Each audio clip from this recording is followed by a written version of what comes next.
Assalamualaikum warahmatullahi wabarakatuh. Salam jumpa pemirsa. Apa kabar Anda hari ini? Semoga selalu sehat pastinya ya.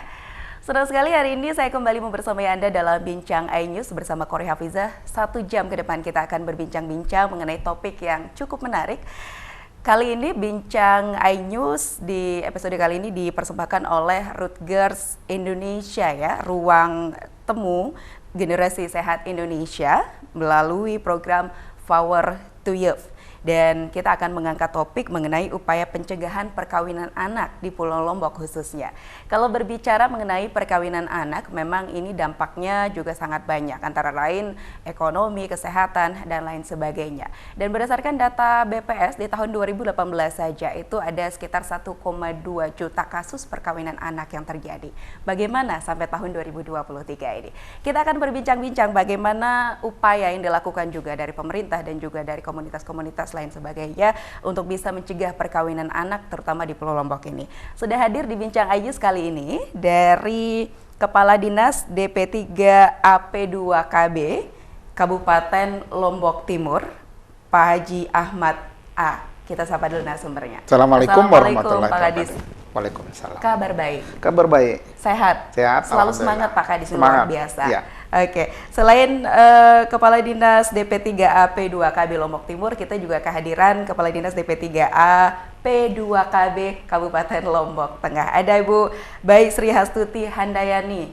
Assalamualaikum Bunda. Waalaikumsalam. Kabar baik? Alhamdulillah baik. Luar biasa. Ini Jojo dari Lombok Tengah dan juga Lombok Timur datang ke Bincang iNews luar biasa hari ini dengan penuh semangat. Selain itu juga ada dari Distrik Koordinator Power to Youth Lombok Area dari Mbak Erna Wahyuningsi. Mbak Erna kabar baik juga? Alhamdulillah baik. Luar biasa ya. Narasumber saya kali ini memang luar biasa dan juga kita akan berbincang-bincang sekali lagi mengenai bagaimana pencegahan perkawinan anak di Lombok secara khususnya. Saya ke Mbak Erna terlebih dahulu ya. Kita ingin tahu karena Bincang iNews kali ini dipersembahkan oleh Rutgers Indonesia. Kita ingin tahu kiprah dan juga Rutgers Indonesia ini apa sih? Seperti apa sih? Mbak Erna bisa dijelaskan Rutgers Indonesia ini seperti apa? Silakan. Baik. Rutgers Indonesia atau Ruang Temu Generasi Sehat Indonesia adalah organisasi non-profit yang memiliki fokus untuk isu-isu yang berkaitan dengan hak kesehatan seksual dan reproduksi dan juga pencegahan kekerasan berbasis gender dan seksual.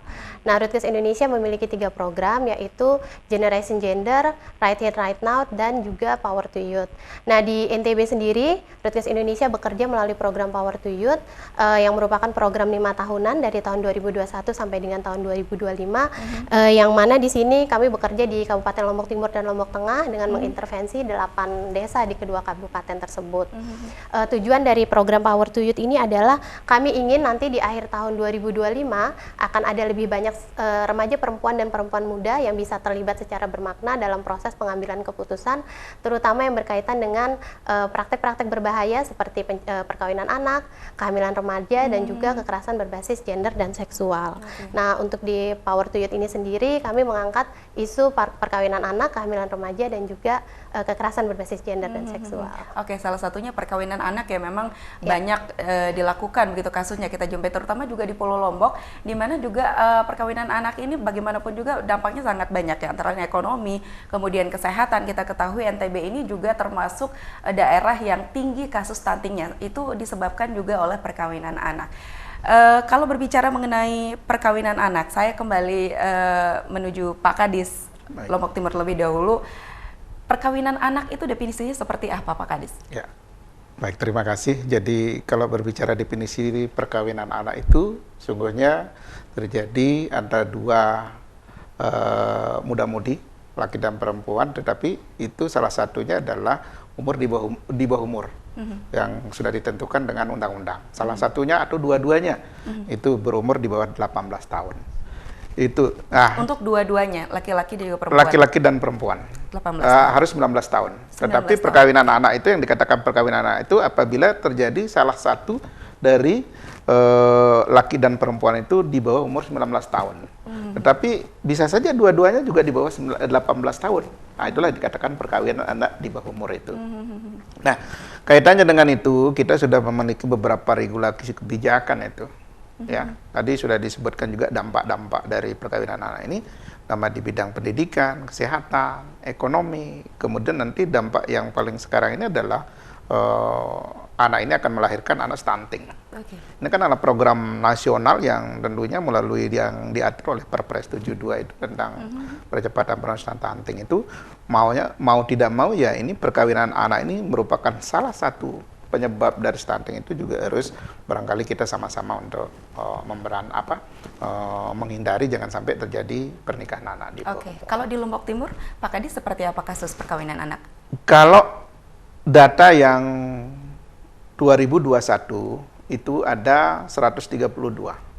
Data 2022 itu mengalami peningkatan itu 30-45%. Jadi datanya tahun 2022 ini 189. Ini akan ada kenaikan 40-45%. Nah, ini artinya apa? Berarti kan masyarakat sudah sadar melaporkan dirinya, sudah kita bekerja di situ. Kan tidak menutup kemungkinan kalau kabupaten atau provinsi yang sedikit angka pernikahan anak di bawah umurnya itu ada dua kemungkinan. Apakah tidak aktif melaporkan atau barangkali ya hanya kenyataan seperti itu. Tapi saya yakin mulai kesadaran atau sumber daya manusia yang kita miliki itu sudah mulai bekerja sesuai dengan barangkali undang-undang tentang pernikahan anak di bawah umur itu. Baik. Jadi dari Pak Kadis mengatakan bahwa kasus perkawinan anak di Lombok Timur semakin tahun semakin menurun ya Pak Kadis, saya boleh katakan seperti itu? Ya, jadi bukan menurun, malah naik. 2021 itu hanya 132, 2022 ini 189. Ada kenaikan. Nanti kita akan bahas apa yang menyebabkan kenaikan tersebut. Tapi saya ke Lombok Tengah terlebih dahulu ya Ibu Kadis. Kalau di Lombok Tengah situasinya seperti apa kasus perkawinan anak? Ya, alhamdulillah di Kabupaten Lombok Tengah trennya menurun. Beda tadi dengan Kabupaten Lombok Timur. Karena apa? Salah satu penyebabnya adalah kami sekarang sudah memiliki UPTD PPPA. Itu. Jadi masyarakat sekarang sudah mengetahui kami sudah punya UPTD itu, sehingga masyarakat sudah berani untuk melaporkan. Untuk melaporkan perihal pernikahan anak di usia anak itu.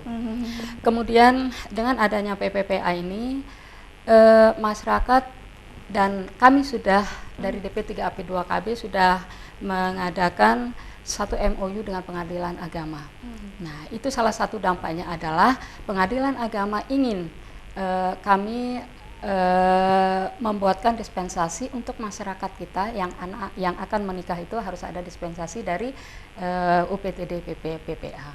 Nah, kemudian juga adanya sosialisasi, pemahaman terhadap masyarakat bagaimana bahayanya menikah di usia anak itu. Nah, sehingga di Kabupaten Lombok Tengah yang tadinya di tahun 2021 sebelum kami memiliki UPTD ini sekitar 307 kasus ini yang terlapor.